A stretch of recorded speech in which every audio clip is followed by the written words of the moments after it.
Sassy B Worldwide Productions. With over 25 years of entertainment experience, we have done it all. Celebrity appearances, red carpet events, image consultation and branding design. Our clients range from American football stars to Hollywood celebrities and everyone in between. Want to make a splash in the entertainment industry? Then it's time to get sassy. SassyBWorldwide.com. Hi guys, CJ here. We currently have a few positions available for relationship managers. If you would like the opportunity to work in sports marketing, this could be it. The ABA is the largest pro league in the world and partnered with the AAU, representing over 700,000 athletes around the world.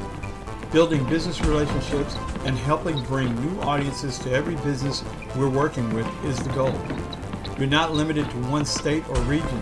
Businesses partnering with sports is always a win-win for the community. Sound interesting? Then drop us an email and get more information at jobs@aba101.club, and we'll get back to you right away.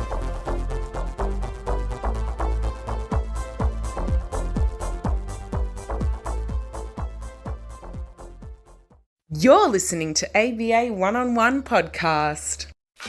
Hey guys, it's time for a new episode of ABA One-on-One. Open up, yeah. Open up now. Open up. Open up, yeah. Open up. Open up now. I give a damn dog, give him a bone. Give a damn dog a bone. I give a damn dog, give him a bone. Give a damn dog a bone. Hey guys, welcome back to another ABA 101. Man, this is going to be an interesting one. We have our first ever professional NBA referee on, Eric Lewis. And I got my boy Rick back with me.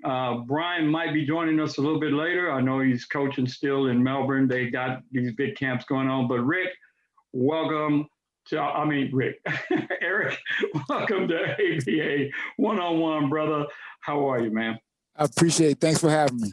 Yeah, great, man. Great. Well, we're looking forward to learning everything about you, man. Like, how you got started, everything, that got you to the level of where you are now in the game, So I'll let Rick kick it off with a quick question, and then we'll let you take it from there. And then, we'll probably hit you back with a couple of questions, because I want to know eventually who have you had the opportunity of throwing out of a game, but we can talk about that later.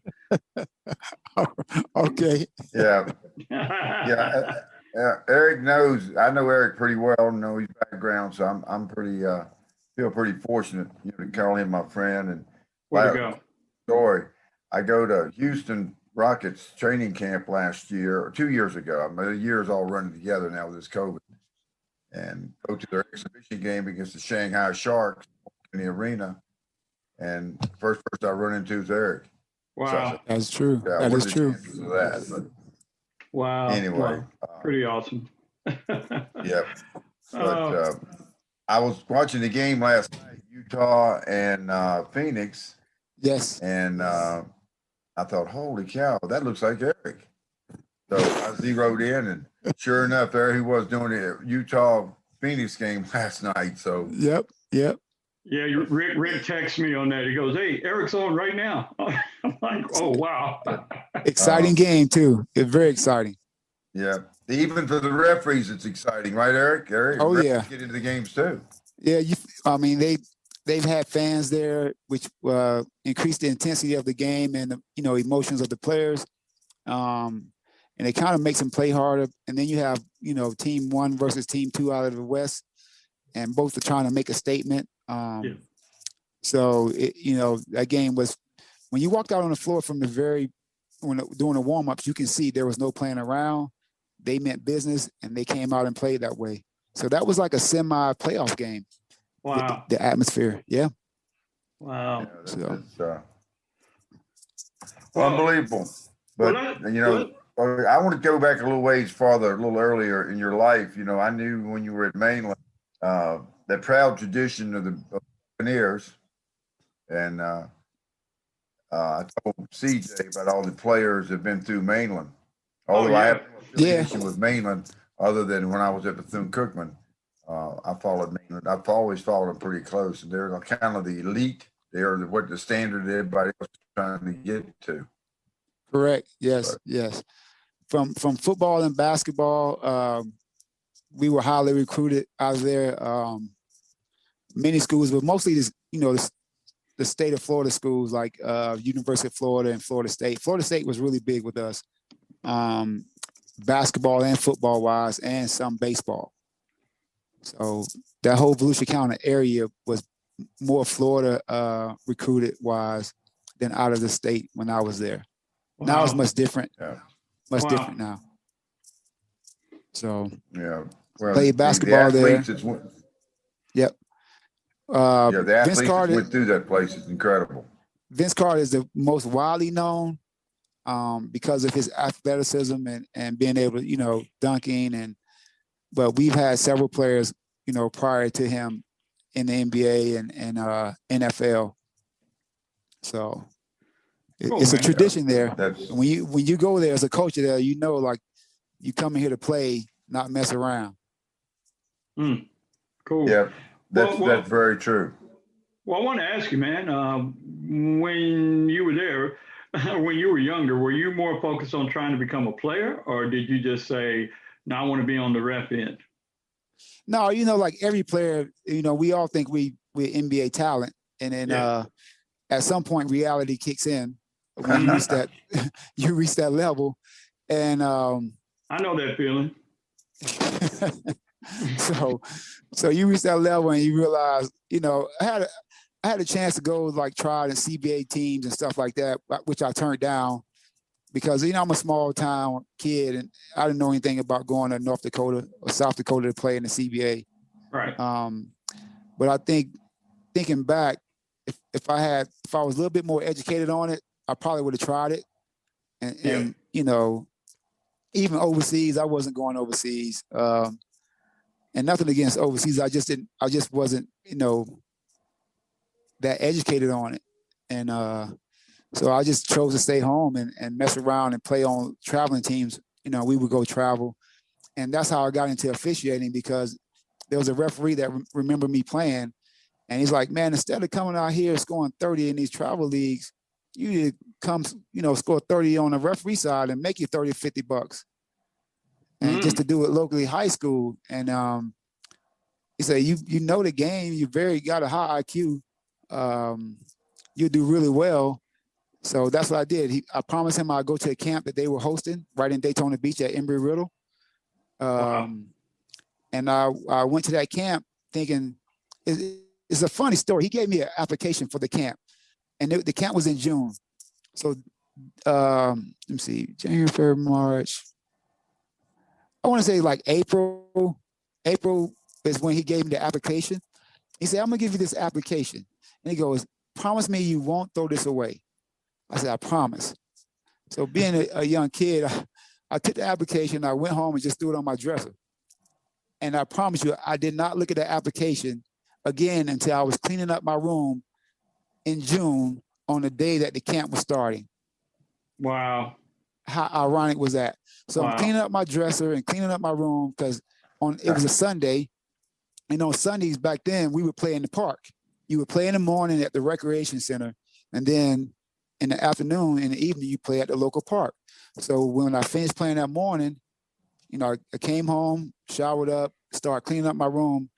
And I saw this piece of paper and I was like, I did promise this guy I wasn't gonna throw this away. And I started reading it. I was like, oh, that's today. I said, you know what? Let me go up. I'll walk up, and see what it's about. And if I don't like it, I'll go play my basketball in the evening. I never made it out to play basketball. Wow. So that it changed my life. Man, destiny. We're all we all benefited from that too. That was to our benefit. I'm glad. I'm really glad. Yeah. But so that's a funny story. And had I thrown that paper away anytime before that, I would not be refereeing. Man. Yeah, but like you just never know, man. That's how life rolls, man. So we're glad you took that up. Yeah, I'm glad. I'm glad. So, Hey, uh, I would like to ask, and I'm not trying to get in your business, but like, do they pay the refs like real good in the NBA? um, I would not say real good, but we make a living, beyond what you can go out and get a normal job, Yeah, So but a lot comes with that. The accountability of performing at a high level every night, yeah. being away from your family, 26 days out of the month. Mm, Um, you're not getting any days off. There ain't no calling in sick. yeah. Um, and it's a workload that comes with it. It's being on ESPN every night when you miss a play, dun, and people sending you death threats at your house and emails. So Wow. I think we may be a little underpaid, but I'm not complaining. Yeah, I always wondered about that, like because I know the league generates so much money. I always wondered how it kind of trickles down, and you gotta have, just the way you have elite players, you gotta have elite reps, So Yep. I always wondered about that. So yeah, I mean, we like every team gets 41 home games. Yep. Referees don't have any home games. We all live in areas. Well, some of us may live in the market city or just outside the market city, but we're not home 41 days like the teams are. Wow. So I mean, you're missing birthdays, you're missing special events. You're missing, like, if you have kids, their sporting events or any kind of talent shows or anything like that. They do work with us some, but it's kind of hard because our staff is limited to where, like, when you have 15 games on one night, like, mostly everybody's working. Yeah. Yeah. Recently they've increased the staff to try to allow us to, be home a little bit more. Mm. It works out for some and not for others, kind of based on your seniority. So, but it's getting better. Man. COVID, Oh. COVID, COVID threw a wrench into it because they try to get you on the road now and limit your travel, and they try to keep you stationary so you're not, being in contact with very many people. So that means you're on the road more now than I've ever been. Wow. And in one city more than I've ever been. Okay. Does the league cover your travel, or does the coaches association cover your travel? No. We're not. We're a different entity than anything with the players or coaches. So everything we do is directly from the NBA front office. Oh, okay. Okay. So whatever expenses we have, they deal directly with it. And so we have no connection with the coaches association or the players association or, the retired players association or retired coaches or anything like that. So we're Wow. our own entity, and we're governed by the office. Right. Right.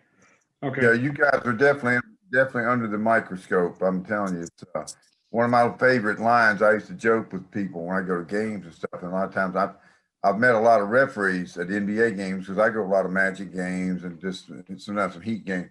And when I see one of them, I always bring Eric's name up, and we always get this little running dialogue. And I always say the problem with referees is they don't care who wins.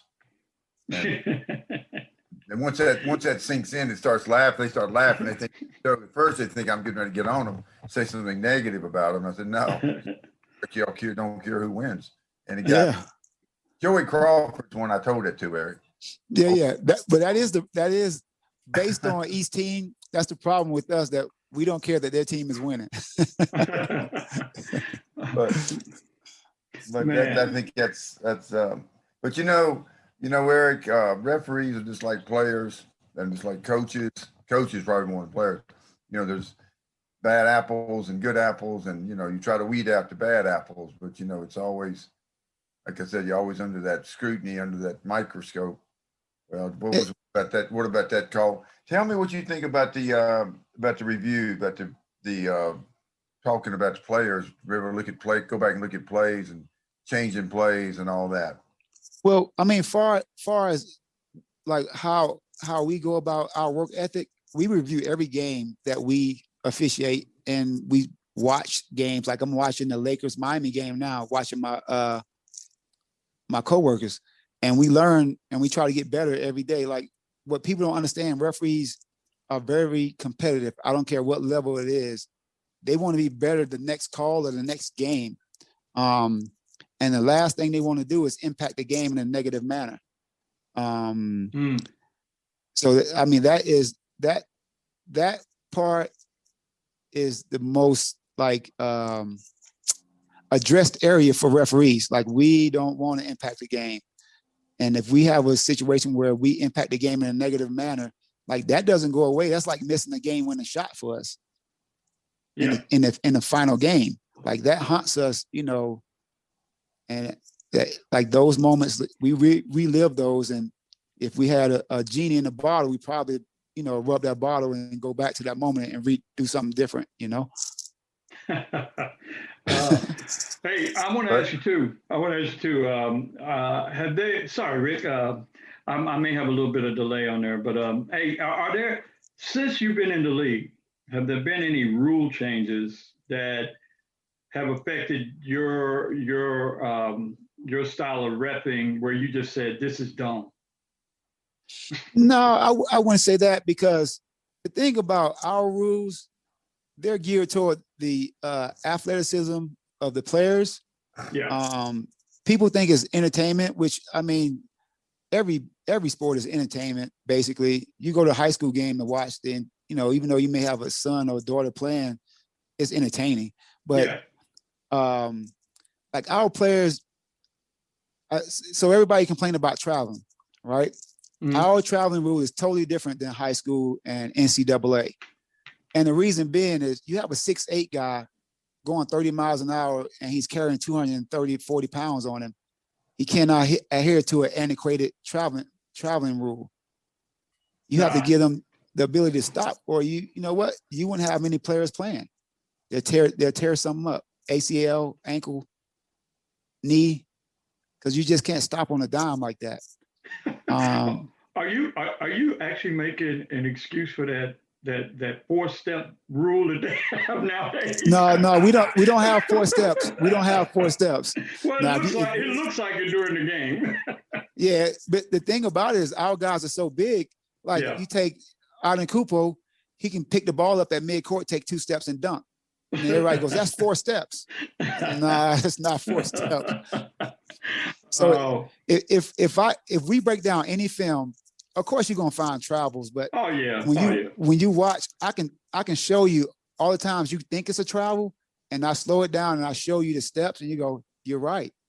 Yeah. The thing is, you watch, you know, many viewers watch so much high school and college, and now when you watch an NBA game and you go, wow, that had to be something, because it's just no way, and they're not used to seeing the 6. I mean, average height is 6'6". Yeah. But now, you know, the 6'11" players are dribbling the basketball and shoot 3-pointers and bringing it up the court. So true. So now it brings in another viewpoint of a player picking up the ball from. Think about it. Every high school and college player is picking up the ball inside the lane, right below the free throw line, taking 2 steps. Our guys are picking it up behind the 3-point line, the NBA 3-point line, and taking 2 steps. Yeah, true. So that's a different, you know, perspective or aspect when you're watching that. You go like, he can't do that. That's just because you're not used to seeing that happen, pretty much. That's a great point, Eric. That is a great point. I have these running arguments. I'm a big James Harden fan, and I'm discussions with these guys all the time about that step back move, and also that move where you kind of the Euro step thing. And I said, if you slow that, like you just said, if you slow motion that and slow mo, you'll see that's not a walk. But his footwork is so good. Yes, they practice. They practice. It looks like it for the naked eye. And the thing about it is, like, those players practice it so much that when they do travel, we're not used to them traveling like that. But when we call it, they don't think they travel because they actually practice this move every day until it becomes habit. Yeah. And like our traveling rule is in line with FIBA, where, you know, everybody, to understand it, they talk about a 0 step.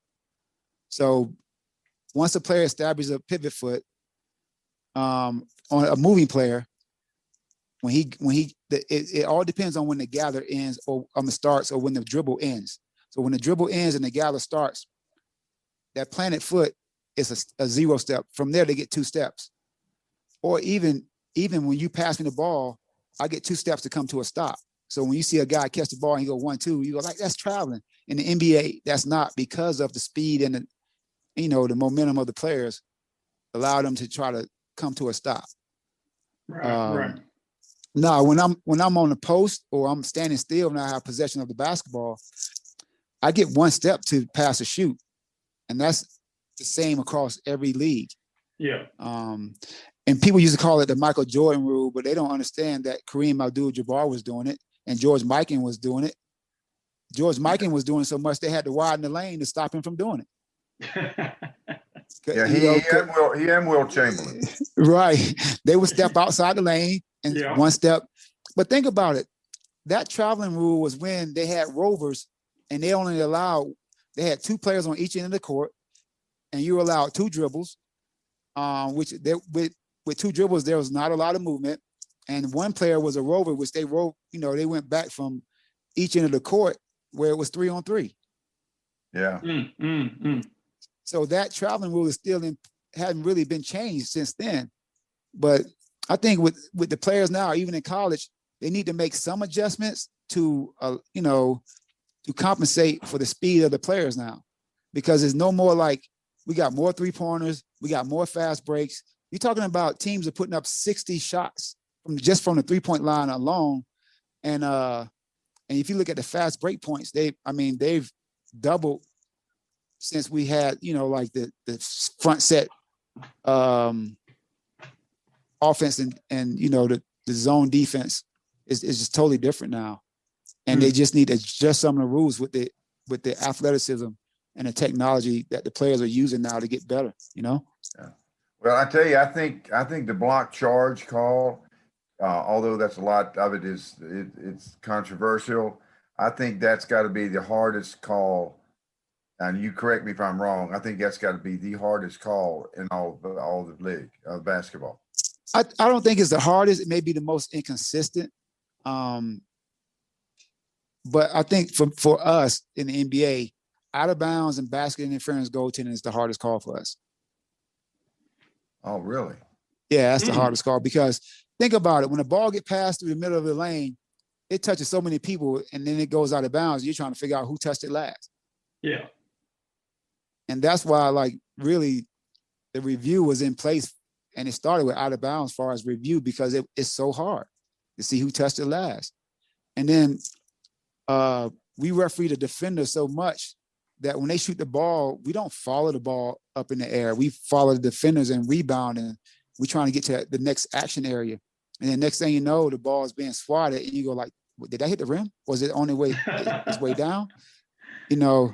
So those plays for us are the hardest. In the NBA, we don't have a lot of block charge plays. In college, you do, because of zone defense and help defense. There's more help defense in college than there is in the NBA. Wow. Because it's really hard to help in the NBA, because once a guy beats his primary defender and he goes up, I don't think you want to be on Shaq and the Fool. I'm not going to try to help, and Michael Jordan is already 12 feet in the air, and or Vince is up there. Yeah, your help is useless. Yeah. Oh man. All right, now before we run out of time, you got to answer my question here. Yes. Who have you thrown anybody? Have you thrown anybody out of the game, sent them to the bench that just kind of went off and really deserved it? I'm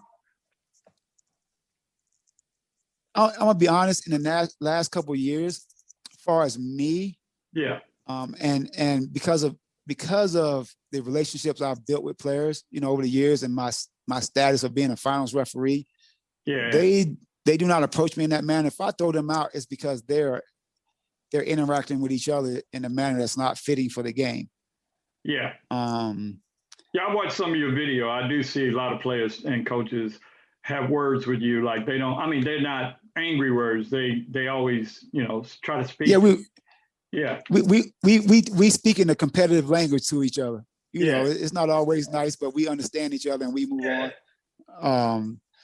But probably like you would see more younger referees throwing players out because they haven't established that credibility in the league or with players and coaches yet, and they're still trying to feel their way. And it's funny that, when I was a young referee, like it was just overwhelming that the players, like when you had Detroit, you had Rashid, Tayshaun Prince, Chauncey Billups, they're all yelling at you at one time. And I'm like, yo, this is my first year. Like, leave me alone, So, and then you go, I'm gonna hit all of y'all, whack, whack, whack, whack. Yeah. You just can't do that. Yeah. So, but Wow. I've had many ejections, through my career. Some good, some bad, some warranted, some I could have used communication better, Yeah. So it's a journey, and it's always an ongoing learning process. Now, aren't you guys taught, Eric, sometime to de-escalate the situation, just to walk away or go to the other side of the court? Yeah, de-escalation is not always walking away. Sometimes it's communication. Sometimes it's listening and understanding. And we practice several methods of trying to de-escalate. And because when everybody is emotional, nothing positive get accomplished. Yeah. So we try to leave emotions out and try to have more understanding. So you would see, like last night, Michael Malone got ejected in the game. There was no understanding there. He wanted to go. He came aggressively at the referee, and he did not stop. And he was sending a message. And those are the ones, you go, okay, he wants to go. But there's times when, coaches come out at you trying to defend their players, and, you just de-escalate it, and then everything's back to normal, Right. So we try to have some understanding. People think we just go out with our guns loaded, and first person stick their head up, we bopping their head back down, and that's just not as a whack-a-mole. We're not playing whack-a-mole out there. We understand the importance of players to their teams, and but we also have standards that those players must abide by, and which allows consistency across the league, that you don't act this way. Try to keep your emotions under the guidelines and play basketball, and that's where we try to keep the players' head and the coaches their heads there in that manner. Smart. Hey, Eric, who and I know someone had told me this. Who were the two high-profile coaches? I want to say Phil Jackson and Larry Brown. It's supposedly you teed both of them up in the same game. Was it those two? No, Larry Brown. I must admit, Larry Brown and I had a couple of run-ins, but we also had respect for each other. He didn't carry it to the next game. Actually, it was a funny story. We were in Atlanta, and I'm not bragging on this, so I want to make this clear on the record. So Larry Brown was upset, and I'm not sure if it was the entire crew or just me. And he goes, hey ref. And in our league, we know each other's name, and he said it one too many times, and I hit him. He goes, Eric. So he knew right away, like. He messed up. Yeah. So Wow. So I hit him, and then, but he and I had a good relationship, and I had him on several teams, but that sticks out because people bring that up all the time about that, because the reporter was like, "Can you believe Eric gave him a technical foul for saying, 'Hey, ref,'" but they don't know the story behind it. Because as soon as I hit him with a technical foul, he yells my name. All of a sudden, he knew your name. Yeah. Selective amnesia. Right. Oh my God. Hey, that's crazy. Oh. Hey man, look, we got about 9 minutes left. Rick, go ahead. Hit him, man. I want to mention this to Eric because I always think this is so funny. I have a very good friend named Mike D'Antoni, who's now the assistant he was with Houston. And I told Eric, I said, when you get a chance, say what's up to Mike for me. The Mike and I go back a long ways. And Eric replied, "He's not, can't, man. He's yelling at me too much." So, but Mike and I have Mike. He's very animated and emotional, and it's so funny that when he was a head coach, and I say, "Mike, tone down your antics," and then you'll see him put his hands behind his back, and he's trying to keep his head from bobbing. And to me, I mean, that cracks me up. I just start laughing, and he goes, I know, Eric," and he walks off. And then, me and him will start laughing. But he and I have a good relationship too as well. But I mean, I've learned, over the years through trial and error how to communicate and, to kind of like have a mutual professional relationship with the players and coaches, which we all strive to do that as referees. Wow. Yeah. So. That's pretty cool, man. That's pretty great. Cool.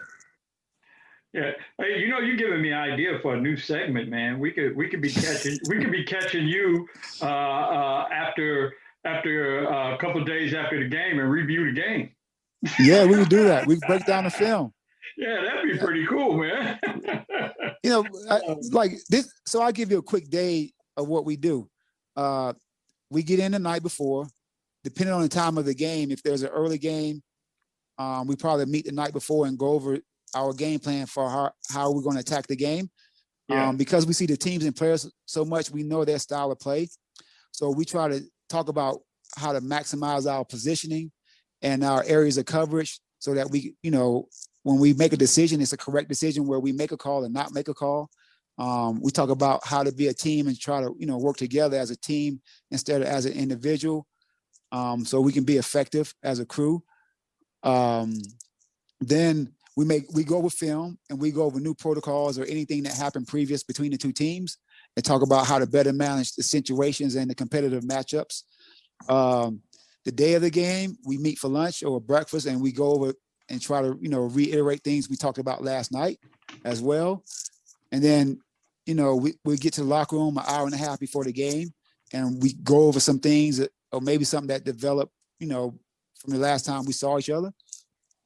Then we get on the floor, we work, and we work so for us, we work by timeouts. So we have 2 mandatory timeouts per period. And we go, let's make it to the first 6:59 mark. And then during those timeouts, we look at each other when that timeout happens, whenever the teams call it, we look at each other and go, hey, we good? Do we need to make any adjustments? And then we go to the 2:59 timeout, same way. And then in between periods. So we always constantly trying to be better than that next interval. Right. And then we get into the locker room. We have plays that we've noted throughout that first half, and we watch those plays in the locker room, trying to be better going out in the second half. And then we do the same thing in the second half, and we have plays that we note. And then at the end of the game, when we get in the locker room, we go through it because there's a monitor in our locker room with the game, and we go over those plays. And then from there, the crew chief, we go back to the hotel. We may sit down with the younger referees or the less experienced referees, and we do a tape breakdown. So when they leave, when that crew leaves and they go to their next game, they're prepared. Right. And from there, the crew chief has to put in plays that were impactful to the game for a game report so that the league is prepared for any issues or complaints coming from the team the next day. So it's not, we just show up to a game, work, and then we go back and, we go to the next game. Like, it's just constant preparation. Yeah. And, so our work ethic is very, very, kind of like we trying Critical. to get better. Yeah. Man. Yeah, that's unbelievable. And that's a typical day every day for us. Wow. Hey, well, that's cool for us to know, because the average person probably just, watches the game, yell at the ref a few times, and then go home and has no clue what you guys actually, have to go through day to day, So that gave me some insight for sure. Pretty cool.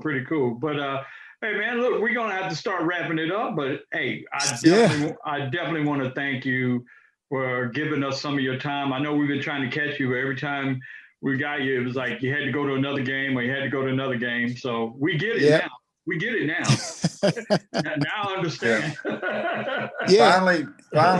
Finally, my persistence paid off, because I did it. Because like Rick is, like you said, he's my friend. I'm glad we have that relationship, and I apologize for the other times, but man, I'm glad that he hooked us up to get me on here and kind of share some insight on what we do. Oh man, look, Rick, CJ, Rick, I'm just gonna compliment you real quick. Rick, you've been real good, and we got like 3 minutes, so we're good. I'll make it short. Rick's been real good. Me and him both come from basketball background, and we both know a lot of people in the game. And Rick and I, when we hooked up, Rick goes, "Man, let's just let me just bring some of the people I'm close to on." And bro, he's been blowing me away almost every time. It's been great. But I do want to mention CJ. I'm a little bit partial here.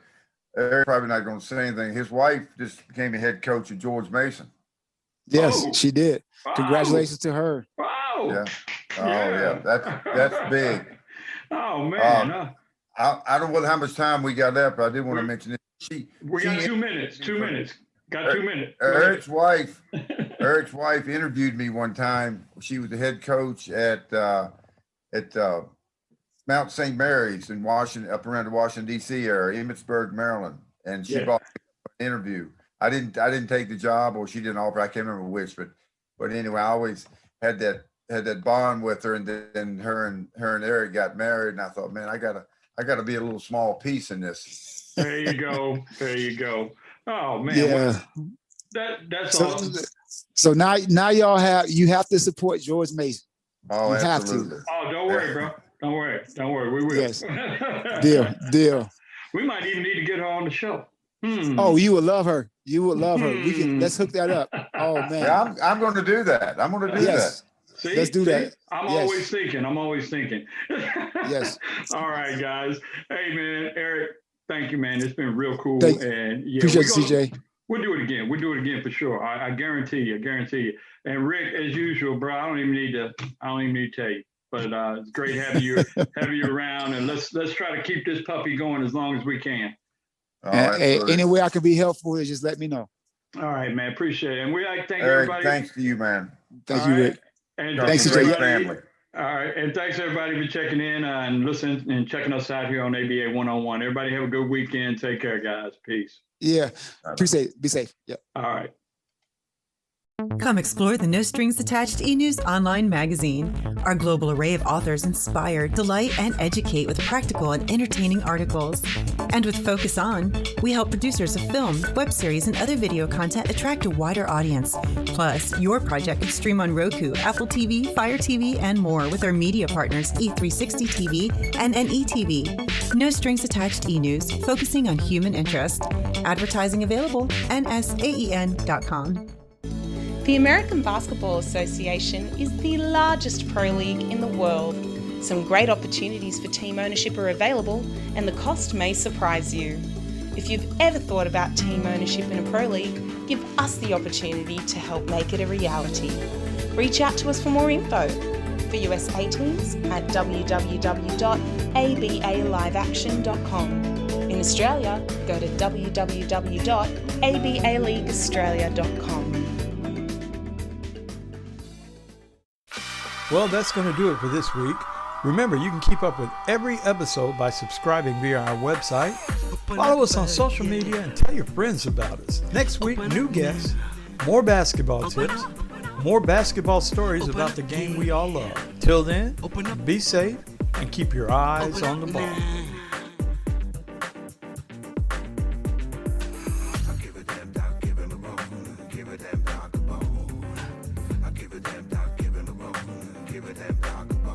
Give him a bone.